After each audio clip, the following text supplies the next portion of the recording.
नमस्कार साथियों। क्या होता है कि जब किसी इंसान को बार बार धोखा मिलता है, बार बार गलत लोगों के द्वारा उसे परेशान किया जाता है, प्रताड़ित किया जाता है, तो बेचारा इतना परेशान हो जाता है कि किसी सही इंसान पर भी, सही व्यक्ति पर भी विश्वास करने के पहले हजारों बार उसे संदेह की नजर से देखता है। क्या हुआ कि नेताजी सुभाष चंद्र बोस एक संघ ज्वाइन किए और उस संघ मतलब उन लोगों का जो संगठन था वो बिल्कुल निस्वार्थ भाव से लोगों की सेवा करता था। एक बार हैजा की बीमारी फैली और भूखमरी के शिकार भी लोग होने लगे। हैजा की बीमारी इस हद तक फैल गई कि लोग बहुत अधिक संख्या में मरने लगे। इन लोगों का संगठन क्या किया कि घर घर जाकर लोगों के कपड़ा वाश करना, उनका कपड़ा बदलना, उनको नहलाना धुलाना और उनकी दवाइयाँ करना। जबकि हालात ऐसी थी कि जैसे आज अभी कोरोना फैला हुआ था तो एक दूसरे को मतलब देखना तक मना हो गया था। पास बिल्कुल जाओ मत, छुओ मत, नहीं तो ये फैल जाएगा, बीमारी फैल जाएगी, एक्सपायर हो जाओगे। ये हालातें आ गई थी। लेकिन कहते हैं कि जब प्रभु का साथ होता है ना तो कुछ नहीं होता है।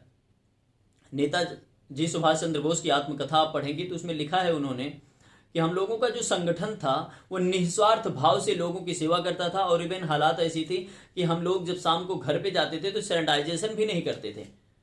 मतलब कीटाणु रहित जो दवाइयाँ होती हैं कीटाणुओं को खत्म करने के लिए, वो दवाइयों का छिड़काव भी हम लोग अपने कपड़ों पर नहीं कर पाते थे। और शाम को नहाते भी नहीं थे, नहा भी नहीं पाते थे। हालात ऐसी चीज क्योंकि घर वाले विरोध में हो जाते, तुम ऐसा क्यों कर रहे हो। लेकिन हम लोग बिल्कुल इन सब बातों का बिना फिक्र किए हुए लोगों की सेवा में लगे होते थे। अच्छा, स्थितियां ऐसी आई कि जब ये लोग पहली पहली बार किसी गांव में जाते थे, एक दो बार तीन बार जाते थे, तो लोग इनको बड़ी संदेह की नजर से देखते थे।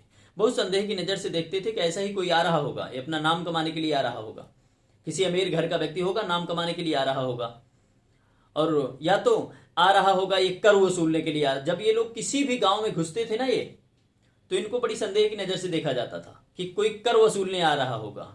इनका पहनावा ओढ़ावा भी थोड़ा सा ऐसे होता था, तो लोगों को लगता था कि कोई कर वसूलने आ रहा होगा या फिर किसी और काम से आ रहा होगा, क्योंकि अंग्रेजों का शासन था और अंग्रेज लोगों का ही दबदबा था।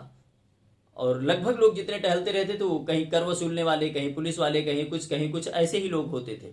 सोचो, तो नेताजी ने कहा है कि हम लोगों को भी इतना संघर्ष झेलना पड़ा है। इससे बात यह साबित होती है, ये सच है कि गलत कर्म करने वालों की संख्या इतनी ज्यादा बढ़ गई है कि सही कर्म करने वालों को भी संदेह की नजर से देखने लगे हैं लोग। और सच ये भी है कि कई बार सही कर्म करने वाले भी अपने कदमों को पीछे हटा लेते हैं, उनको संदेह की नजर से देखा जाता है, उन पर लोग विश्वास नहीं करते हैं, उन पर तमाम प्रकार की टिप्पणियां की जाती हैं। यदि उनके इरादे बहुत मजबूत नहीं हैं तो निश्चित ही वो अपने कदमों को पीछे हटा लेंगे और मुकाम तक नहीं पहुंच पाएंगे। लोगों की भलाई के लिए आगे आना है तो हर प्रकार की आलोचनाओं को सुनना होगा आपको, इसमें कोई संदेह नहीं। तमाम प्रकार के संघर्षों से गुजरना होगा, कोई संदेह नहीं है। जब भी इतिहास की किताब आप पढ़ेंगे, हमारे जितने भी क्रांतिकारी हुए हैं इस देश में क्या किसी भी देश में सही काम करने वालों की संख्या जितनी भी रही है, वो बेचारे तमाम प्रकार के संघर्षों का सामना किए हैं। और सबसे पहला विरोध उनको घर से ही मिला है, घर वाले ही उनका विरोध किए हैं। और समाज वाले भी उनका समर्थन तभी करते हैं कि जब वो हर प्रकार से खुद को सूली पर चढ़ाने के लिए तैयार हो जाते हैं। साथियों नमस्कार। यदि मेरी वीडियो पसंद आई हो तो लाइक करना ना भूलें।